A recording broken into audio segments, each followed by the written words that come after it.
Hi, I'm Hillary, and I'm going to be going through the resource box and the outline for this unit. The current unit is Unit 4, and it's Teeth and Skulls.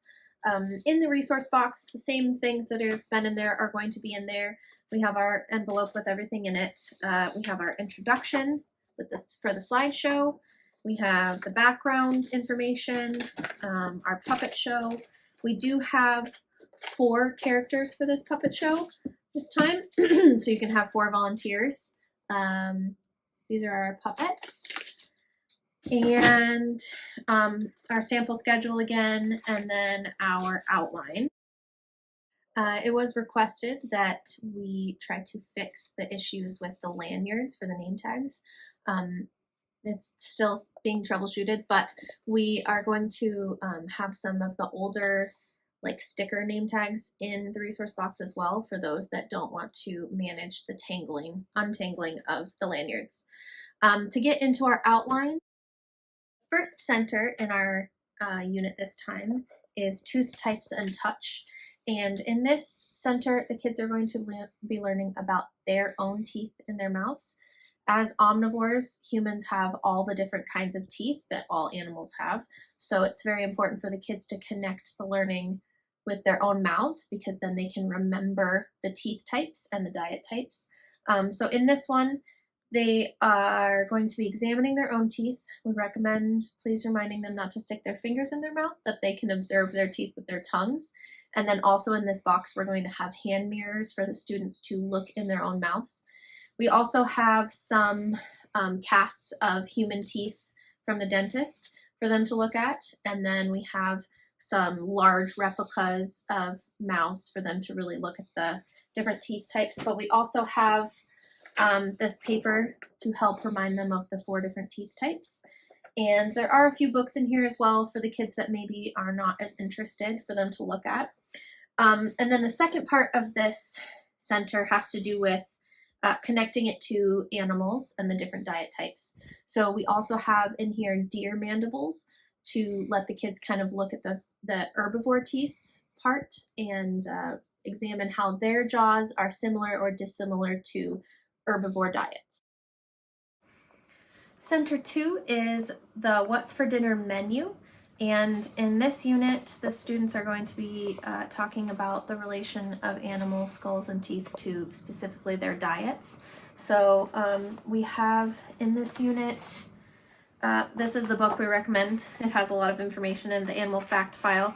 But in this one, we have a bag of different animals. They can get an animal and then find their prospective animal in the book to learn more about that specific animal's diet. And then we also have a reference sheet that talks about the different sample foods that animal might eat. And then the main part of this center is that the students are going to be making their own menu based on that animal's diet.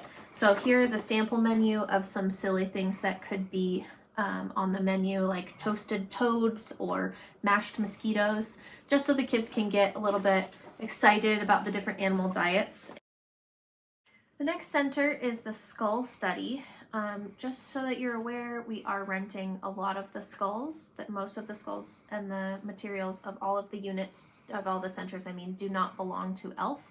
We are renting from the Colorado Parks and Wildlife Division, and we have them rented in 2-week segments, so we are hoping that we can keep them nice enough through 2 weeks of units to be able to return them completely intact.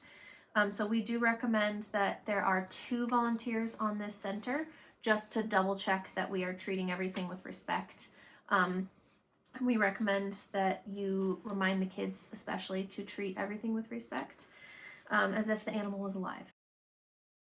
So part of this one has to do with laying the skulls out and letting the students look at them and examine them with hand lenses. They will have some sheets that they can work through, the skull study sheets. There is a basic and an advanced.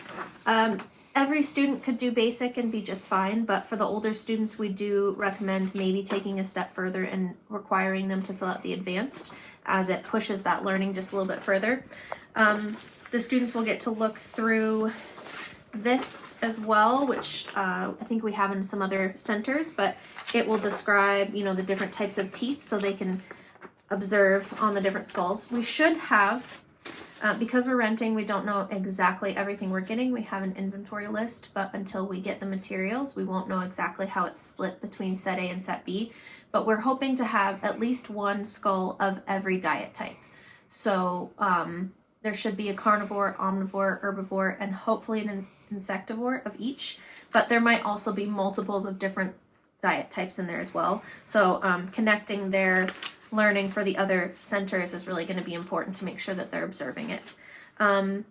When you do put everything away, we recommend putting the largest skulls on the bottom, the smallest skulls on the top, and wrapping everything in its protective wrapping.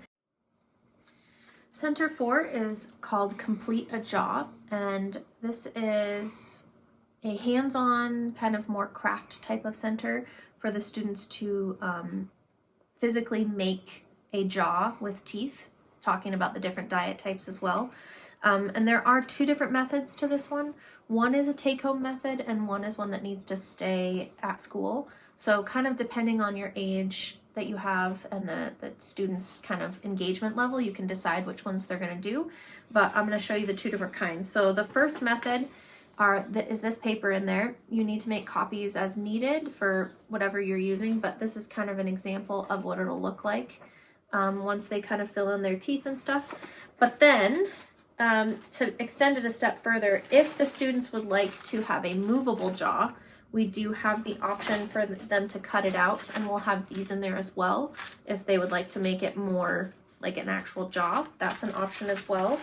And then the second method, we have this bag of cardboard jaws, and we will have, everyone can get a 4-ounce Play-Doh in here, and they will be building the teeth and the jaw onto this cardboard. In that center video for this center, for Center 4, I did show an example of that. If you have some extra Play-Doh laying around at home and you'd like to bring some in, you're more than welcome to bring some in. We will have some extras in the elf closet, but Play-Doh dries out and gets, icky. So if you want to bring in some extra and get rid of yours, you're more than welcome to. Or if you would like to bring in some homemade Play-Doh, you can make some for the students and bring it in. And these cardboard jaws have to stay here, but you're welcome to make some of your own if you'd like to give them the option to take it home. But again, those ones need to stay here. And there should be some reference papers in there as well. We're talking about the potential of putting some animal jaws in here. We do have a shark jaw and a horse jaw that belong to Elf. But we're trying to decide if we want to put jaws in here as well to give the kids some reference. So if there are those in there, please treat them with respect and be extra gentle with them, as they belong to us and we want to keep them for years to come. So, Center 5 is the Guess in 10 game. There are instructions that come with this game, but we kind of created our own for you to follow, so you don't need to look for the instructions in there. They will all be on the outline. In this box, there are 50 animal cards, and to kind of explain a little bit about the game, the students are supposed to ask questions to guess this animal in 10 yes or no questions. I did also forget to mention that this is our outside center, so we recommend doing this in the outdoor learning classroom and letting the kids kind of get moving with it. So the charades part is an extra extension that would really help reiterate that. For our closing, we have a few different options that you can use. You can list all of the diet types on the board and have the students talk about what they've learned that they can relate to the different diet types and skulls. Or another option is reading the Skull Alphabet book. This book is kind of a fun book because it has a picture, but it doesn't give you the answer in the book. So for this one, it says E is for blank.